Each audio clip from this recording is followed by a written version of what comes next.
Are you like me in finding that Marvel films all feel very similar and formulaic? Too quippy and colourful, and no matter how and in what genre the film starts, it always degenerates into a big, weightless CGI punch-up in the third act? Well, then Eternals might be for you. Sort of. It's complicated. Because Eternals is the most DC a Marvel film has ever and probably will ever go, which is both refreshing and frustrating in equal measures. On one hand, it's great to see a director being given what looks like quite a free hand to make something so radically different within the MCU umbrella, but on the other hand, I'm not really sure that this experiment has worked. But first, a quick mention of the controversies surrounding this film. At time of recording, several countries in the Middle East have banned the film, and Russia has given it an 18 rating because the film features a happily married gay couple.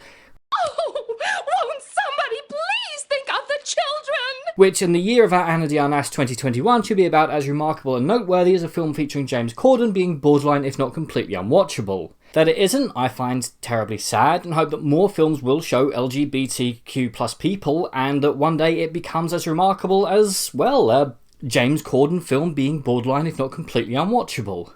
But getting off my soapbox, I find Eternals to be a thoroughly confusing beast. On the one hand, it's this epic film spanning thousands of years with loads of potentially interesting characters, moral and ethical dilemmas regarding their action, some great acting and some utterly beautiful visuals, but on the other hand, the film moves at a glacial pace, which is going to make some younger viewers fidgety. There's way too many characters, and they're fairly flat and need being slimmed down. It's dull to look at when it's not being pitch black in places. Surely $200 million could buy you a couple of lighting guys.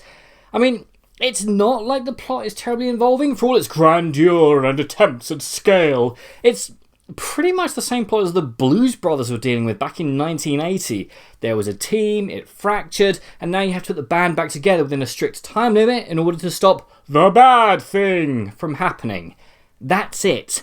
Now, it's not a bad plot as such, and a pretty good way to introduce us to all these new people on the run-up to Avengers 5 Avenge Hard with a Vengeance. It's just that I think the script needed a few more tweaks. There's an entire villainous subplot and pretty cool villain that could have been deleted with no real issue whatsoever. Save that guy for the sequel. I mean, it's not like the heroes are in any danger. They all have standard issue Marvel invulnerability unless they're supposed to lose the fight, in which case they all appear to be in a competition to see who could have the noblest death. As a result, the fights are rather dull affairs. Our CGI villains appear to be on loan from Gozer the Gozerian and are as threatening as a puppy.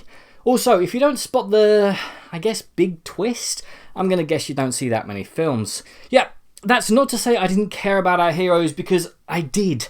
A bit. I mean, the cast are really good and clearly having a lot of fun together, but there's just too many of them to care about individually. Going down to 6 or so leads would have helped a lot. Also, what I'm going to assume is the comedic subplot just doesn't work. It isn't funny, it doesn't seem to fit or lead to any massive revelations. It either needed to be reworked, improved, or just removed. And I would have liked for it to have been improved, because this film is very serious, which I do feel is not to this film's benefit. I mean, you have immortal people with basically the same powers as the Justice League beating up terror dogs whilst taking orders from a giant six-eyed thing the size of a planet. You might think to crack a smile every once in a while. You can do grounded and serious things, but this is not a Nolan film. It's a Chloe Zhao film, who usually makes small, intimate docudramas, and you can tell that's where she's at her happiest, as, like I said, whenever there is a fight scene, it's not exactly the most thrilling thing I've ever seen, but when the cast is given their moments together, the film shines, as I believe these people have a past together and a deep affection for each other. Is it enough to save the film? Sort of. I mean, it's got issues, it's nowhere near top tier MCU, but this is as close as you're going to get to an MCU film actually having a deep moral debate about the actions of the heroes, as well as whether or not there should be more or less involved in the activities of humanity, as we tend to get ourselves into trouble if the day of the week ends in a Y. Although, this did lead to one scene, about halfway through, which seriously put my back up. And I think that if you see it, then you'll understand why. It's a scene that I feel might not have needed to be there. You'll understand, and I feel like I haven't yet mentioned the constant, unending streams of exposition delivered again and again and again in a way that just seemed exhausting. I mean, I get what they were going for, but I'm not sure that it worked. I admire them for trying something so radically different, but it just feels like Marvel trying to do DC, and as this is pretty much a standalone episode of the MCU, no one shows up despite it making plot sense to either ask for help from the Avengers, and I refuse flat refuse to believe for a second that towards the end either Doctor Strange or Wong wouldn't have shown up to see what the ever-loving film was going on. But yeah, Eternals. Not the best, not the worst, but a nice change of pace from what's gone before. It probably won't happen again though. Usual service will be resumed with Arachnid Boy. Sony wants to be attached to a hit film for once. So, if nothing else is on, check this film out. Otherwise, just don't bother. But what do you guys think? What's your favourite change of tone from films that have gone before?